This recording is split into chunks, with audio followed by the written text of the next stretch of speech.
Welcome to Mysterious Goings On. We're going to get right to the show after these messages.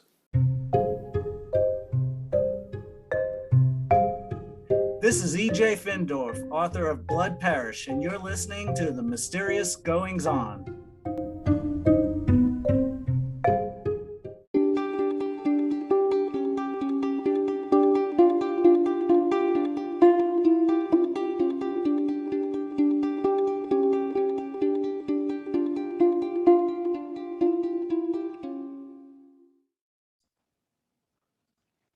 When Cassandra Lane finds herself pregnant at 35, the knowledge sends her on a poignant exploration of memory to prepare for her entry into motherhood.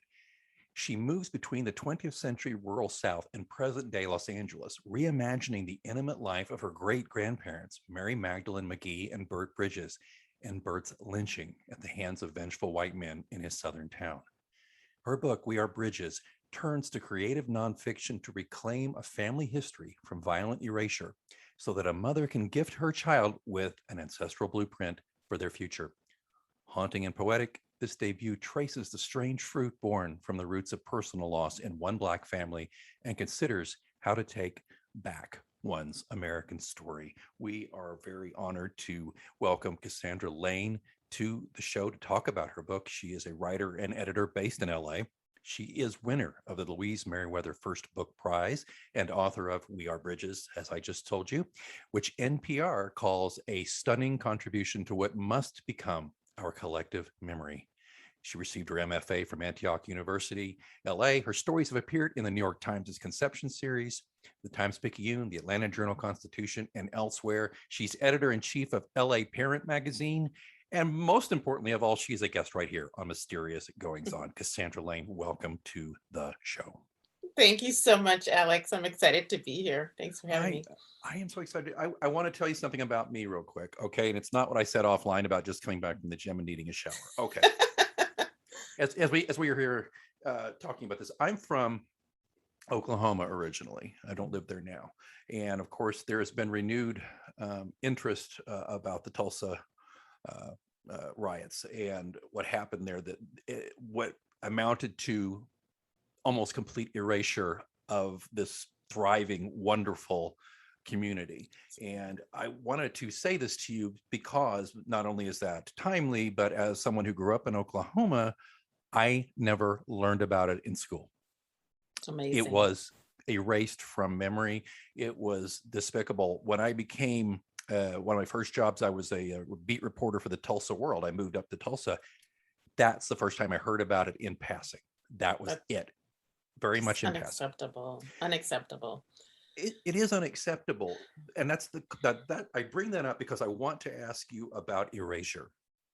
And I want to ask you if that is the thing that you're most pointed at with your memoir and with your work is trying to counteract this despicable act of erasure of Black culture and Black history. It absolutely is. And in fact, the book's been through so many different iterations, but what I finally settled on for the opening to the book was myself and other kids in the classroom, all the lessons that were taught, all the history, all the literature, and so much of it was not there. So much of my people's history was not there. In fact, I grew up on the side of a street called Beauregard, named after a Confederate general, PGT Beauregard, and didn't, make those connections. But it's my question in opening with those scenes is, what does that kind of, erasure do to a psyche? What did it do to our sense of self and value, our sense of worth? And as I got older, I learned little tidbits about what had happened to my great-grandfather, Burt Bridges.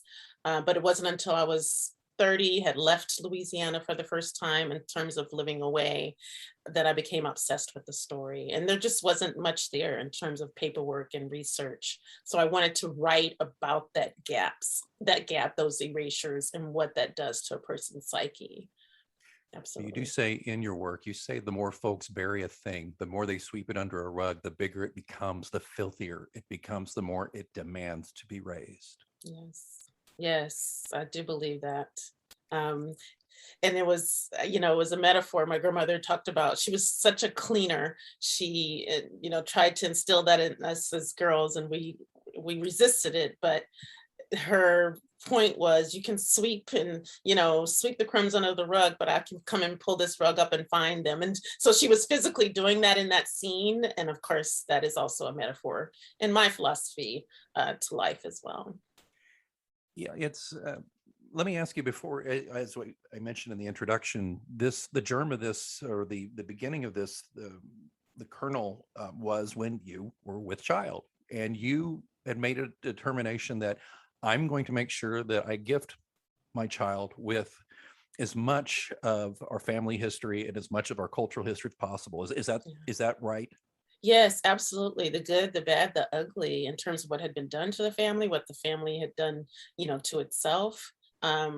That's my own personal journey and mission. It's not the stance that everyone takes, but I absolutely wanted to be able to pass something on to my son that felt, substantial, that had some sort of, record to it, at least putting these people's names down in ink and what I remembered about them. By the time he was born, of course, they were all long gone. My grandparents and my great grandmother, whom I remember very well. So and there were no recordings. So I had to bring to him the texture of their voices, the food. And the food is at least something that I can recreate in my kitchen, which he absolutely loves. Being an LA boy growing up out here around no blood family, but those stories, their voices, their idiosyncrasies, their joys, their failures, those are things that I wanted to get down into some sort of story form. And hopefully he can enjoy that. He can pass that on to his kids if he becomes a parent, and so on and so forth. I, there's always these things I always attribute to family lore and my family. I know it has to be, that's where these stories from your own. You've heard these bits and pieces, and they of course, in my family, at least I'll speak for my family, they get embroidered a bit and things, get Yeah. changed. And, Yeah. if you grow up in Oklahoma long enough, eventually you'll find out you had a Native American ancestor that you really never had. So you have that kind of thing. Yeah. Yeah, it's kind of the Elizabeth Warren thing. Oh, But goodness. it does happen. It does. I mean, we thought for years but what it turned out is that I believe an ancestor, his second wife was Native American, but they did not procreate with together. So Okay. not related technically. It's just by by marriage. So, but the point being, all this lore can kind of get up. So, was there a lot of stuff that you just heard when you're pulling all this together? And did you find, as much as possible, did you find a lot of things that maybe weren't exactly the same, or was it maybe, especially considering what happened to your great grandfather, far worse? Or can you talk to us a little bit about what you uncovered? Yeah, specifically about the lynching. That's that Yeah. part of the story. So I Yeah. first started hearing my grandfather, my mother's father, after he was forced to retire as a logger, just due to his cataracts and old age. And he didn't have any hobbies. And he retired, physically to his recliner. He would eat breakfast and then he would go to his recliner and sit there and sulk and go over his entire life. And, all the bad things that had happened to him, the things that he'd done that he wasn't proud of. And he always ultimately came back to the story of his biological father, Burt Bridges, and how he never knew his daddy because the white folks lynched him. I, being a kid, didn't understand, what that was, what had happened. I wondered, why is this 80-something-year-old man crying about all these things that happened in the past? Who was his biological father?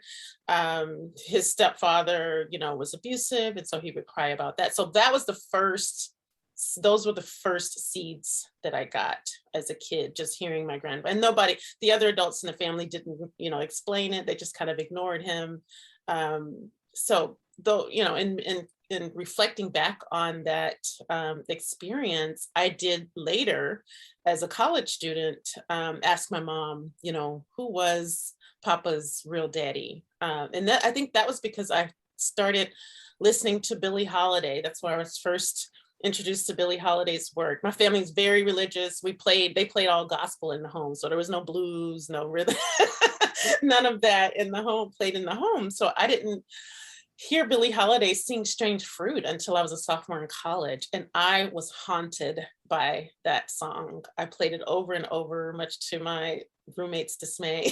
And I wonder, like, why am I so haunted by this? And I remembered my grandfather's tears, sobs about his father. And that's when I started asking my mother, who was Burt Bridges? What happened to him? Unfortunately, by then, great grandma Mary was already gone. She died in 1982. And all my mother had was his name, his first and last name. She remembered Grandma Mary saying how beautiful he was. She remembered Grandma Mary crying about him even on her deathbed, but she would say those little pieces and then shut down. She just didn't want to reopen that wound all the way.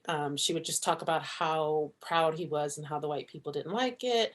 It was a little town in Mississippi, in Holmesville, which is now a ghost town. So those, and then I talked to an uncle who had pretty much it was that same repeated information over and over, just with those few select family members.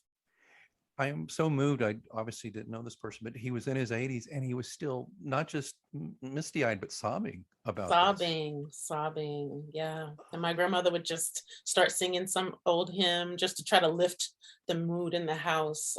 For some reason, and I'm the oldest of 5, but I hung around the old people. So while the other kids were out playing, I was sneaking around listening to what they were doing. I did the same thing. I did. I mean, it's seriously, I'm a writer too. So I mean, right? It's just how we're built, I guess, right? Right. But this, I bet you're in the same boat here, because I would ask some probing questions that were hurtful, and I could tell because of people who died. And I had an ancestor who was murdered. And to this day, my mother cannot talk about that. And it's, you bring it up and and my dad is not going to sing a spiritual. He's just going to leave the room if we start talking about it. You know what I mean? It's so hard when, your generation, I shouldn't say ours, I'm way older than you, but our generation. We're the same. Trust me, we are. Get out. You are not. I turned 50 this year. Yeah, I did. I embrace it. I want to live. I want to live long. No, I embrace it too. It's just, how do you never, you know what, I'm verging on being not impolite, but improper. So folks, you can't see her, but I never would have guessed. Okay. So thank you. Well, where was I going? But we're talking about that, and you're pressing on that. So I kind of, if we could take a little side alley here, though, just as the writer side of you for a moment. You wanted to be a writer from a very early age, correct? Yeah, I did. You wanted to be behind the scenes and stuff, right? I did. Thanks for reminding me. Yeah, I was so painfully timid, so shy. And I loved listening, but I loved people, and I loved, like I said, lurking around. I loved reading. Reading was a way for me to feel connected. I kind of always felt like an outsider, the family and groups at school, whatever.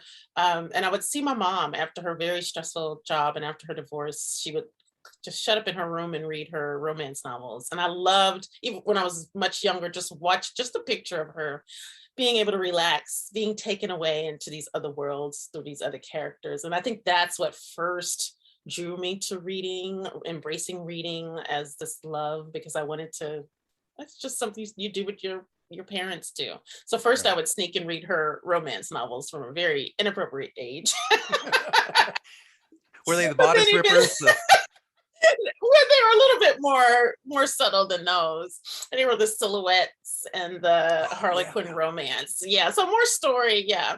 But still very racy for an 8-9-year-old. But eventually I found my own authors, age appropriate stories, and I just fell in love. And I knew something just said to me that this would be the way that I would finally be able to share my voice, even though I didn't like talking. And I told my mom around 10 or 11, I want to be a writer. I'm going to be a writer, but I want to be behind the scenes. And she was just like, what are you talking about? Behind the what scenes? No, I have no idea what I was talking about. No, but I totally get it. Even as engaging as you are, I understand too. I'm the same way. But I mean, I think every good writer has that kind of that inner quiet that you Yeah. maintain, and that curiosity Mhm. behind the scenes. I love that. I remember that. No, can I just quote a little bit from your book? I want to just lay this down for listeners if I could. And I should have asked you to read it, but I'll do it real quick. So everybody forgive me. Okay. But you say this story is a hybrid, a romance, as we just talked about, a romance and a horror, a memoir and a fiction, forged out of what is known and what is unknown. And you go on to talk about it being a creation story for your family. Although what was lost, stolen, is long covered over by soil I will never be able to locate. And you just, when you're saying this further, when I was young, that was okay with me. The freedom of not being bound to the past, to all that heaviness. But I'm a mother now, and freedom means something else to me entirely. I am pregnant with questions, laboring over the unanswered ones tucked in the bosoms of our nation, our ancestors, our living families, and even into my own heart. Besides the fact that that is some beautiful, beautiful writing, beautiful Thank writing, you. I think it is such an encapsulation of what you're talking about here. Because I think a lot of us understand what you're saying about when you're younger and you're carefree. It's like, oh, Don't I want it. don't want to hear Mhm. all that. And you know what? Mhm. That was then, this is now, Mhm. but it's inescapable as you Yeah. mature. Absolutely. Yeah. Yeah. In my 20s, I was partying, having fun. I was a journalist. I was a newspaper journalist, but I was telling other people's stories, and then I could come home and enter my world of fun. Um, but there was something about those late 20s and early and 30, 31, where I knew that I needed to do a lot of work, based on some things that had happened in my life. And so I just researched, a therapist that I thought was a good fit for me. I was always I always journaled. I started journaling about my issues around romance, marriage, racism, the impact of it, what were my views about it. So I was just doing a lot of that internal personal work. And I think that there was something about that moving away from Louisiana, that helped me look back at my home state, in a more curious way, being out here in California, which is geographically very different, being torn away from, blood family. That just made me appreciate what had happened, and become more curious about it and how my story connected to those ancestral stories. So yeah, that investigation started around the early 30s. Absolutely. Besides interviewing family, talking to family, did you have any other ways, any other assets you could go to try to piece this together? Yes, I have lots of books here, about lynching in America. There was the first book that I found, Without Sanctuary. I became just so obsessed with, because it's a book of postcards, real postcards of people who were lynched, and people would take these pictures as souvenirs and send them off to friends. And so I would just pore over these images, one kind of trying to imagine Burt. Was he, an unnamed victim in any of these photos? Reading the essays that went with the postcards. And I was just mortified by it all. So that book for me, just visually, you can imagine something, but to see it visually, burned bodies, hanging bodies, and people in the crowd with children in their Sunday best, smiling for the camera. It was Smiling for the camera. horrifying. And it wasn't that long ago. So that was the first book, but then after that, I just started buying, any book that I could find. One is a collection of, newspaper articles, I think, over the course of 100 years. And it's just newspaper articles about lynchings. Sometimes the person was named, sometimes the person wasn't named. I have another book called Persons Unknown, which is about that, lynched victims who were not named. And then there's another book that I really loved, called The Lynching Plays, Strange Fruit Lynching Plays. So it's stories, plays that women wrote about lynchings, particularly about the survivors. And that's when I just, because at first I wasn't going to become a mom. I just thought I needed to work on myself, pursue my dreams, there was enough problems in the world. I'll help other people with their kids. But when I started doing that personal work and started teaching, and I loved my students, and that opened up something in me, I think maternal, and I started realizing why I had made the decision not to have a child and just really changing my mind about that. I really wanted to look beyond Burt and look at the women in the family because they were survivors. Grandma Mary was a survivor. She went on to live decades. She was a farmer. She was a laborer. She fed people who were poorer than she was. She was the most amazing cook. She raised their child. She was probably pregnant with my grandfather at the time of the lynching, and the women in her family married her off to distant cousins, saying you don't need to raise that child by yourself. They ended up moving to leaving Mississippi. Actually, part of the lore is that this second husband killed a white man in defense, and they had to flee Mississippi. I don't get into that, I don't think, in the book, but my uncle and my mom remembers it, that's, and again, it was very hush hush. But I remember my Uncle Cricket saying that they fled Mississippi, hid out in Mexico for a while before winding their way back up into a tiny town in Louisiana, which is how we all ended up in Louisiana. And Mary never went back to Mississippi after that. But the book, once I became pregnant, was when the book really took on this deeper layer of, this is not just about Burt being lynched, because at some point, you can only resurrect the dead for so long. There were no records. I called the state of Mississippi. All of the records in that town were burned. Or records from 1912 and earlier were burned. That lynching happened probably in 1904. I did take a trip out there in 2018. This got cut out of the book, something that I can continue to pursue, but I walked around that ghost town. I met a woman. I walked around a cemetery. I hired a longtime Mississippi historian who believes she found the same Burt Bridges on a 1900 census report.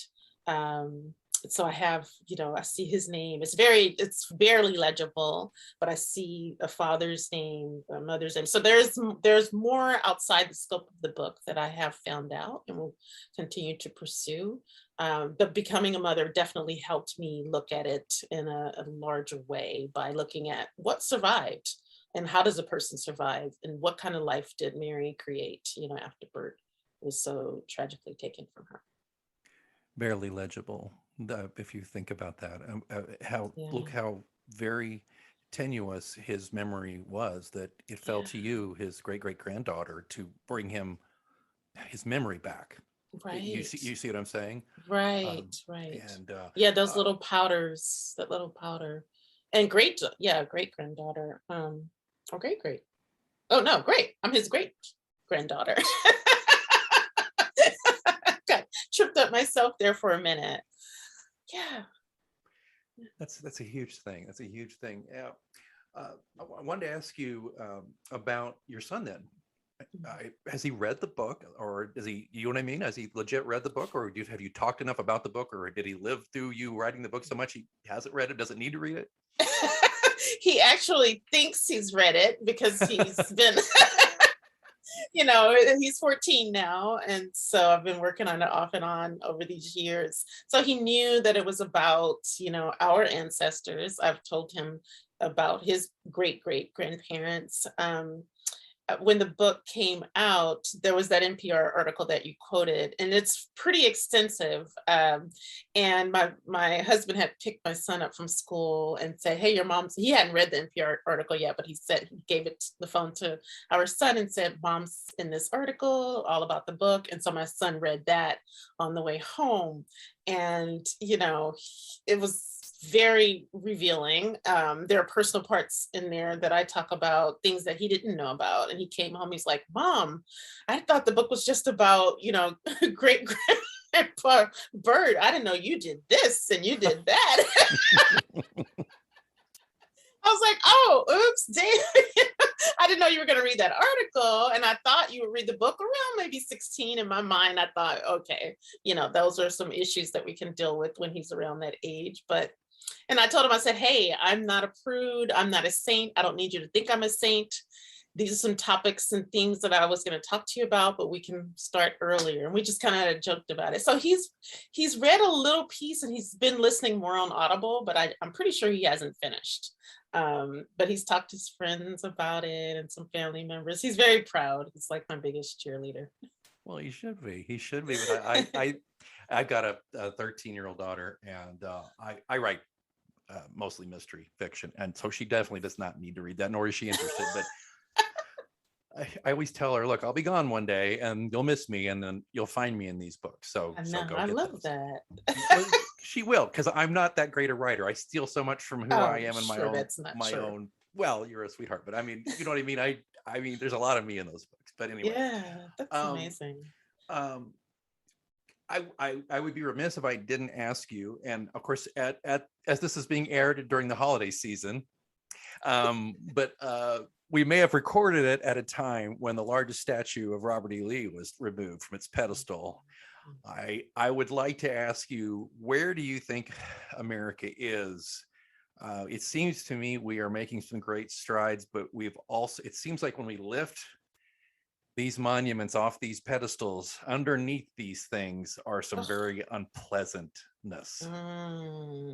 Yeah, it just reminds me of that rug that grandmama talked about. It's like all this dirt and worms and rodents and just all this stuff that we don't want to look at. So America just feels like it's in such a huge split right now. Yeah, there are amazing strides being made in terms of, these huge symbols coming down. The Black Lives Matter, the peak of the Black Lives Matter movement last year. So astounding things happening.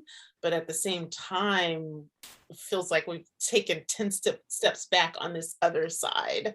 And so it's such a strange place to be in. And I think we all need mental health care.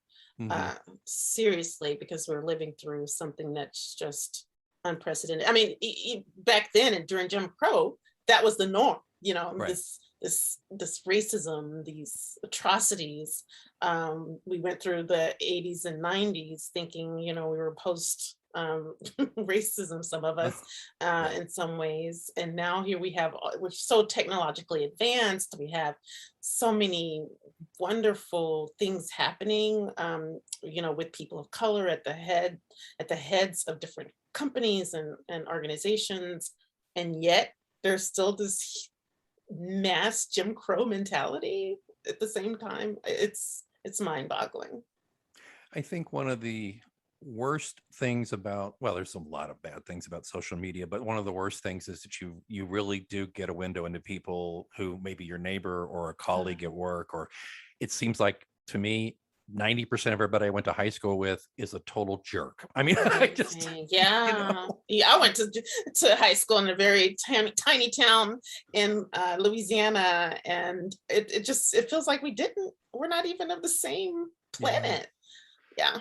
Do you look back on them and think, gosh, they were so nice to my face, some of these people, A few, but I also remember, even though I grew up in an integrated school system, that there was, segregation. We didn't necessarily know each other. We were at different lunch tables. We sat on different sides of the classroom unless the teacher had class seat assignments. So really, I think my last friend in that K through 12 system who was white was in 3rd grade. And she came to school one day and said that my mom said, I can't play with you anymore. So, I remember her, because that was the thing about being in that small town. Everybody went to the same school. So I remember seeing her grow over the years. Just as I was growing, she was this cheerleader and popular, but we never spoke again after that. So we were all in our little pods.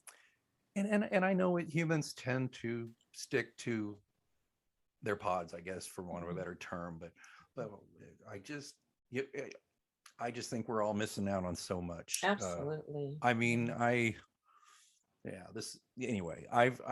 gained so much joy in so much, and I think hopefully grown quite a bit, because I try very hard to step outside of my pod, my comfort level, or whatever. And I don't even just mean racially. There's religion. There's age. There, one of my best friends. I lost him last year. He's 30 years older than me, but he was my friend. Yes. And you're just missing out if you're just got that echo chamber mentality. And so I from what I've heard for your answer to my question, I get that it is kind of a 2 steps forward, 10 steps back kind of thing. Well, let me ask you this last kind of big question as we wrap up here. But I happen to believe that works like yours are beneficial and will help. They're part of this tide that will turn. I would like to know if you are as at least partially as optimistic as I am that eventually we'll find our way. I have to be. I am what was the word? Somebody coined this phrase rather, that I was like, oh my gosh, that's me. What was it? Romantic pessimist or pessimistic something like that. It's like, that is truly me. So I don't know, maybe healthy dose of pessimism, but also I am a romantic, which to me just means optimist. And I try to, I think I've always kind of walked through the world in that way. I mean, being Black in America, being poor in America, you weren't born with rose-colored glasses. And so you see those things that are painful and hurtful and experience those. But at the same time, I think I was born with that hope and romanticism. And I've been able to continue because I see the beauty and the richness and the love in people from all walks. And I've experienced that. And so I can't, despite what happens, deny that I've experienced such love and joy from people, and that gives me hope. And we're still having children, so I have to have hope that we're going to have a better world for our kids. Cassandra Lane, what I love about you the most, besides the fact that you're a brilliant writer, is that you chose to bring that hope from behind the scenes. Oh, thank you, Alex. Where can we find out more about you? I think you have a wonderful website. I think, you tell me if I'm right, it's cassandralane.net. Is that right? That's it. Thank you. And where can we buy this wonderful, wonderful memoir? Where can we pick up We Are Bridges? Thank you so much. It's on all the online platforms. I love supporting our local bookstores. So you guys have a favorite bookstore, please, if it's not there, they have it online. They can get it in. Also, like bookshop.org as an online bookstore option. You know what? I don't mention that one nearly enough. Yeah. Thanks, Cassandra, for reminding me about that. Is there any hint, since we're in the holiday season, of somebody maybe getting a shot at maybe an autographed book, or did I read that wrong? Oh, absolutely. I would be happy to, sign and send it to you, or we could send it directly to one of your listeners. Absolutely. I'll tell you what we'll do. If that's okay, I'll conduct it for you, and then I will send you the address. And what we'll do is, if let's make it easy on everybody. It's because it is the holidays and we're all so hectic right now. I will take this is going to be, for 3 days after this episode drops. Okay, everybody, you have to go to the Facebook page. I'll put a link in the show notes, and you have to they'll be pinned to the top under the link to Cassandra's interview. What we'll do, you just go in and you put your name and say something about the interview, and then what we'll do is we'll assign a number to every comment, and then I'll use a random number generator, and whoever gets that, I'll get a hold of you through the DMs and say, need your address to send to Ms. Lane, and we'll go from there. And if you don't respond in a day or two, then we'll go to the next number. Does that sound fair, Cassandra? That sounds awesome. Great. Oh man, I'd like to win that, actually. But you know what? I'll send you a copy. Oh, listen here, I'm a writer too. And if you sent everybody a copy, you said, I wish I could have one. The answer, you're so kind, but the answer is go buy one. Okay, right. I will go buy one. Cassandra Lane, again, your website is cassandralane.net. The book is We Are Bridges, a memoir. If you are in the market for a beautiful memoir, a beautiful story, well told, listeners, I recommend you get it. Cassandra Lane, thank you so very much for joining me today on Mysterious Goings On. Thank you, Alex. I had a wonderful time. This was great.